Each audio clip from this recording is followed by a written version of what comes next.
Let's look at New South Wales Premier Chris Minns' response. The New South Wales government will be introducing what the Premier calls the strongest gun laws in the country in the wake of Sunday's terror attack. Chris Minns said that he's considering removing recreational hunting as a legitimate reason for owning a firearm, as well as a range of other new gun reforms. And the Premier will also recall Parliament on Monday to pass a suite of protest restrictions. Let's just take a listen. I have a responsibility to keep the community safe, to ensure that people can walk down the street without being in fear of being killed.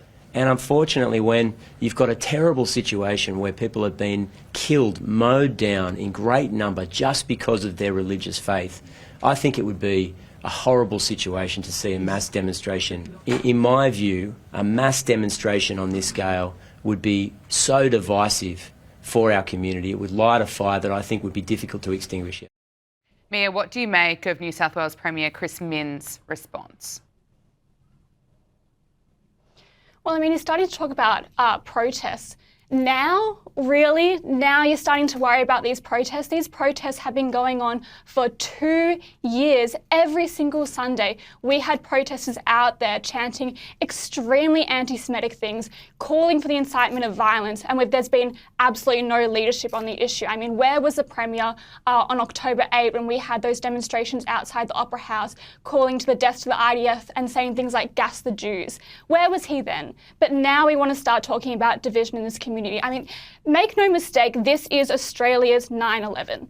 This is a day that we will never forget in Australia's history. It was an attack on every single Australian here. It was our 9/11, and we're focusing on things such as gun laws and protests. It just shows that the government here has missed the point. In all levels of government, state and federal, they're not understanding the real problem at play here. So if we want to talk about protesting, that's all well and good, but we've almost missed that opportunity because it has been happening for 2 years. There has been abhorrent things being said in this community, and I think they've missed the point. Absolutely. Couldn't agree with you more. Over in the UK, Oxford University students and activists from the group Your Party staged a protest in the city centre on Sunday chanting "Long live the Intifada." This was held just hours after this deadly terrorist attack at Bondi Beach in Australia. Now, the rally was held in support of 8 hunger strikers linked to Palestine Action, an organisation that has been prescribed as a terrorist group.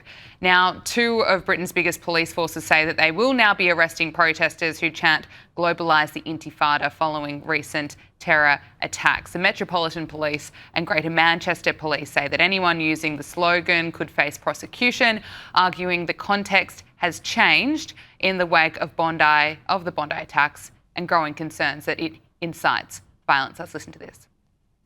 We know communities are concerned about placards and chants such as "Globalise the Intifada", and those using it at future protests or in a targeted way should expect the Met or Greater Manchester Police to take immediate action.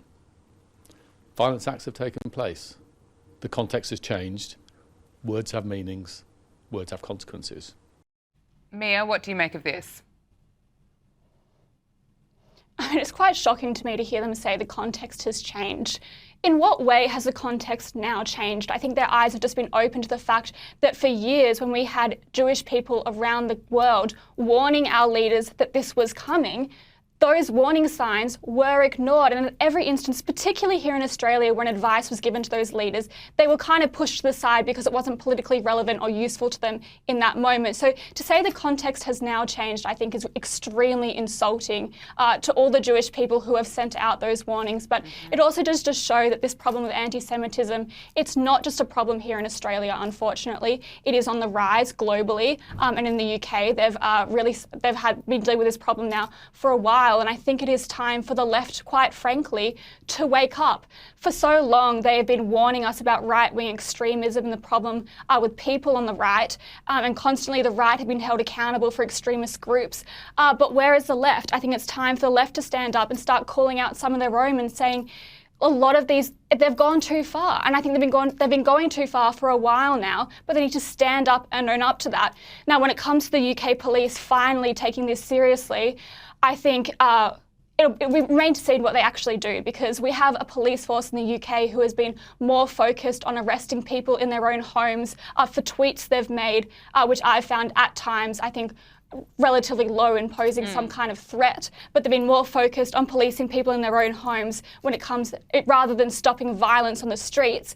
So I'd like to see them actually crack down on that violence on the streets first and foremost, and then we'll see whether they really have any ability to crack down on this anti-Semitism. And you're certainly right about the left needs to wake up. Certainly far left activists, they have been either silent themselves or even anti-Semitic, but we will leave it there. Mia Schlicht, Research Fellow at the Institute of Public Affairs, thank you so much for your time. Thanks for having me.